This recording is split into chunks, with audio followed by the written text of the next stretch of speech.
What if I told you एक hacker अगर system से सारे लॉग्स फाइल डिलीट कर दे, जो उसने फाइल्स बनाई हैं वो डिलीट कर दे, ब्राउजिंग हिस्ट्री डिलीट कर दे, उसके बाद भी आप एक हैकर को कैच कर सकते हो। Sounds interesting right? ये हम कर सकते हैं जब हम रन टाइम मेमोरी यानी कि रैम से डेटा को निकालते हैं। सो रैम से डेटा को फैच करना और मेमोरी डंपिंग जिसको हम कहते हैं, इस तरीके से ये पॉसिबल है और ये हम करते हैं वोलैटिलिटी फ्रेमवर्क की हेल्प से। सो आज के इस वीडियो में हम समझेंगे कैसे वोलैटिलिटी फ्रेमवर्क का इस्तेमाल करके हम जो लाइव कैप्चर इमेज है वहां से हम मल्टीपल प्रोसेसर निकाल सकते हैं। अगर आपके सिस्टम में कोई मैलवेयर रन कर रहा हो वो निकाल सकते हैं, आपके पासवर्ड्स, आपके लॉग फाइल्स, आपके इंक्रिप्शन कीज, आपके जितने प्रोसेस रन हो रहे हैं, जितने भी नेटवर्क कनेक्शंस आपके सिस्टम में हैं, इन सभी चीज़ों को निकाल सकते हैं with the help of volatility framework 3। So video को एंड तक जरूर देखना अगर आप फॉरेंसिक्स में इंटरेस्टेड हैं एंड अगर आप मेमोरी एनालिसिस सीखना चाहते हैं। सो इसके अलावा मैंने एक चीट शीट रेडी करा है जो आपको मिल सकता है, नीचे डिस्क्रिप्शन में लिंक है हमारे टेलीग्राम चैनल का, वहां पर जाके आप ज्वाइन कर सकते हैं जहां पे आपको चीट शीट मिल जाएगी। तो मेरा नाम है राहुल कुमार और आप देख रहे हैं cyber wing security. Without further ado let's get started.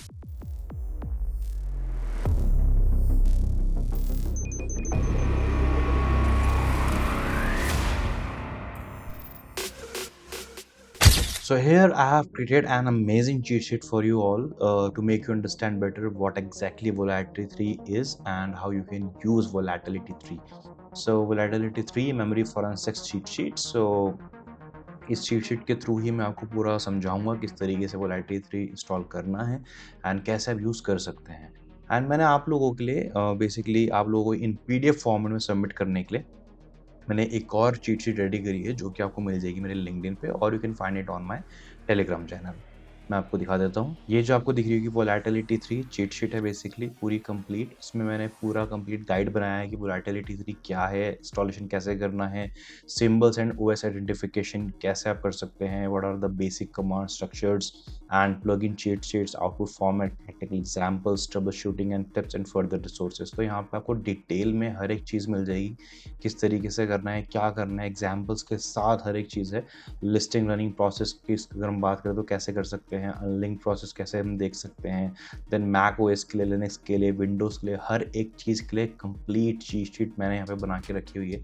So you can download it from my LinkedIn और from my Telegram channel. Okay, so let's get back to our main cheat sheet. So here we have the main cheat sheet. So यहाँ पे आप देख सकते हो, सबसे पहले हम बात करते हैं इसकी इंस्टॉलेशन की, तो कैसे इंस्टॉल कर सकते हैं।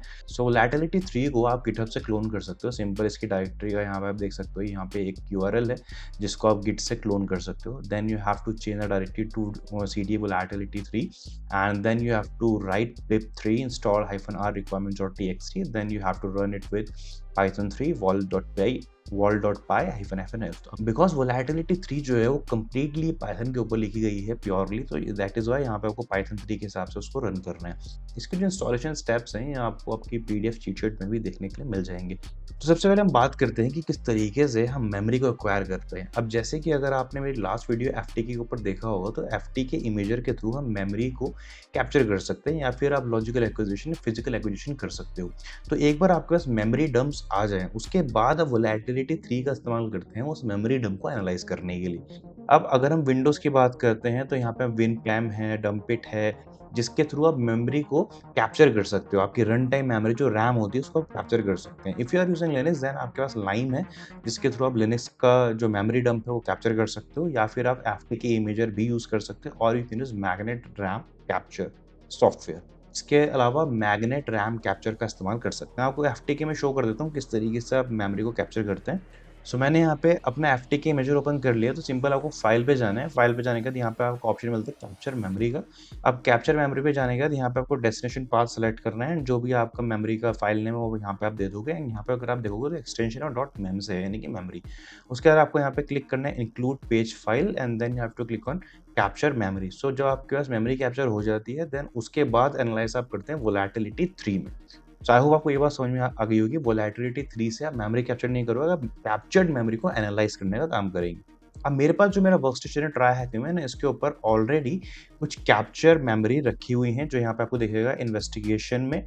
या इसको मैं डबल क्लिक करता हूँ तो यहाँ पे आप देख सकते हो मेरे पे 2 मेमोरी डम है, एक है VMware का मेमोरी डम और दूसरा है रॉ फॉर्मेट में। अब मैं इन्हीं मेमोरी डम का इस्तेमाल करने वाला हूँ मेमोरी को एनालाइज करने के लिए। सो मैंने यहाँ पे वोलैटिलिटी 3 जो है इंस्टॉल करके रखा हुआ है, मैं आपको शो कर देता हूँ। मैं यहाँ पे टर्मिनल ओपन करता हूँ, cd volatility आई बिलीव। सबसे पहले मैं अपने डायरेक्टरी में चल जाता हूँ जहाँ पे मैंने वोलेटिलिटी रखा हुआ है। सो सिटी, सो आप देख सकते हो यहाँ पे मेरा वोलेटिलिटी की डायरेक्टरी आ गई है। एंड अब मुझे यहाँ पे इस डायरेक्टरी में जो मेरा वोलेटिलिटी 3 टूल है उसको रन करना है और कैसे हम मेमोरी को एनालाइज करते हैं वो देखते हैं। सो सबसे पहले हम यहाँ पे लिखेंगे पाइथन 3, क्योंकि वोलेटिलिटी पाइथन 3 में लिखा गया था इसलिए हमने वोलेटिलिटी पाइथन 3 लिखा है। -h लिखने से इसका हेल्प मेन्यू ओपन हो जाता है। अब हेल्प मेन्यू से आपको सारी कमांड्स पता चलेंगी जिसके थ्रू आप इमेज को एनालाइज कर सकते हो। जैसे अगर हम प्लगइन्स की बात करते हैं तो यहाँ पे वोलेटिलिटी 3 में प्लगइन्स के बेसिस पे एनालाइज होता है।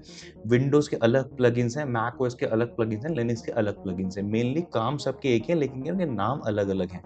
अब जैसे कि यहाँ पे फिलहाल जो हमारे पास ये अभी कैप्चर्ड मेमोरी है वो विंडोज़ की है, तो यहाँ पे हम विंडोज़ के प्लगइन्स का यहाँ पे इस्तेमाल करने वाले हैं। कैसे इस्तेमाल करते हैं वो मैं आपको दिखाता हूँ।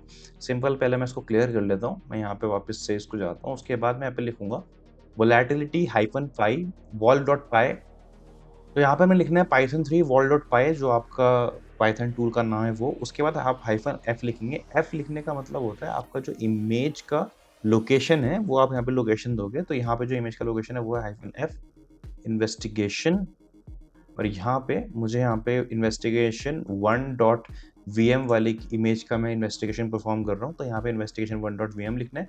उसके बाद मुझे यहाँ पे लिखना है विंडोज़। अब क्योंकि ये विंडोज़ का बेसिकली इमेज है इसलिए मैंने विंडोज़ लिखा। उसके बाद मैं यहाँ पे windows.info लिखूंगा अगर, तो यहाँ पे windows.info से क्या होगा, इस पर्टिकुलर इमेज की जो इन्फॉर्मेशन होगी वो मुझे मिल जाएगी, यानी कि जो बेसिक इन्फॉर्मेशन इसको कैप्चर करते टाइम उस सिस्टम में रही होगी उसकी इन्फॉर्मेशन। जैसे कि आप यहाँ पे देख सकते हो layer name Windows Intel IPA Windows layer 1 file layer. अब यहाँ पे आप देखोगे उसका एंटी बिल्ट वर्जन यहाँ पे मिल गया है। सिस्टम टाइम यानी कि जिस टाइम पे ये इमेज को कैप्चर करा गया था वो, मेजर माइनर का इसका version, then machine type, NT product type क्या है, सिस्टम रूट की डायरेक्टरी क्या थी, कंप्लीट इन्फॉर्मेशन आपको मिल गई है, राइट। सो यहाँ पे विंडोज इन्फो से आप कंप्यूटर की बेसिक इन्फॉर्मेशन यहाँ से निकाल सकते हो।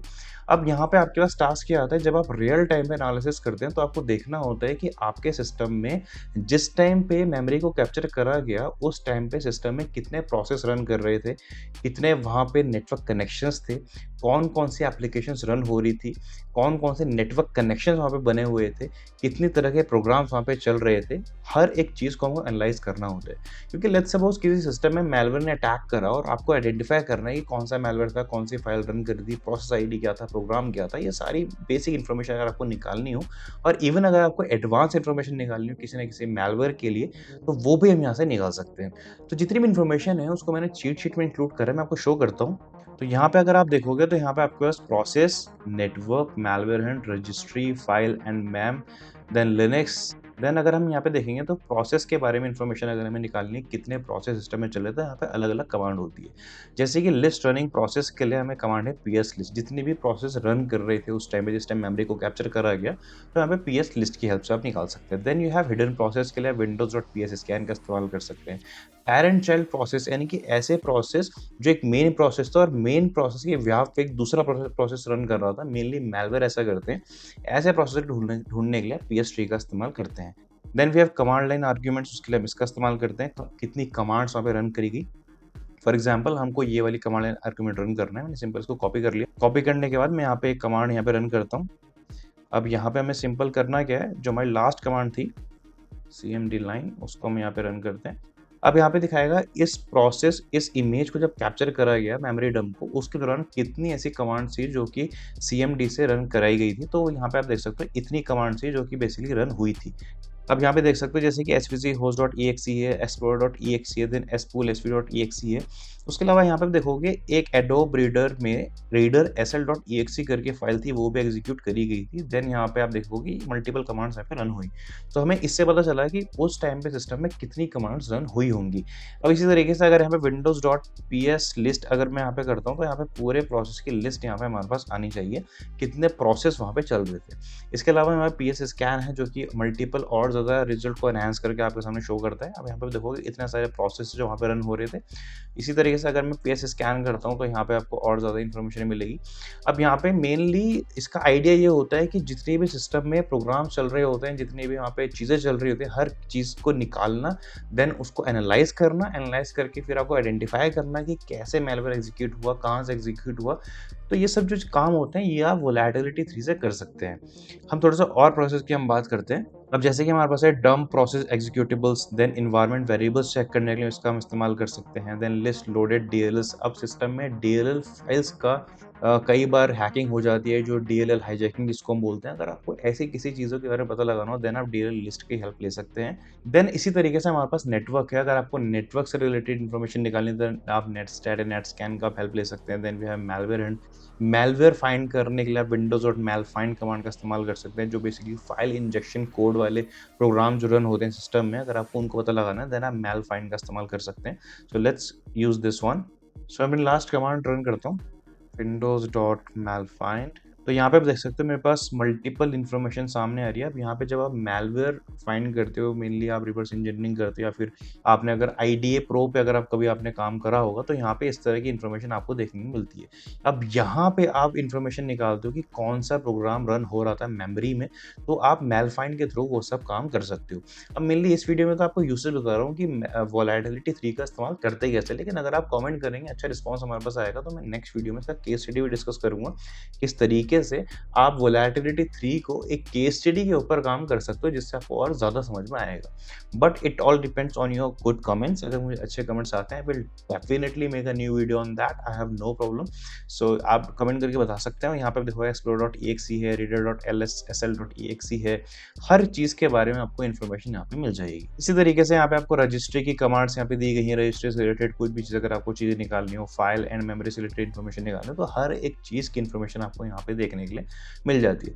Volatility 3 is an amazing tool to analyse memory dump, और इसके अलावा और भी कई तरह के टूल्स हैं, हमारे पास पेड टूल्स भी अवेलेबल है मार्केट में। बट अगर मैं ओपन सोर्स की बात करता हूँ, तो volatility 3 is one of the amazing tools I have ever used. So इसका जो चीट शीट है, वो मेरे जो लिंक्डइन का लिंक नीचे डिस्क्रिप्शन में मेंशन है, वहाँ पर जाके कनेक्ट कर सकते हो मुझसे लिंक्डइन पे, और इस चीट शीट को डाउनलोड कर सकते हो।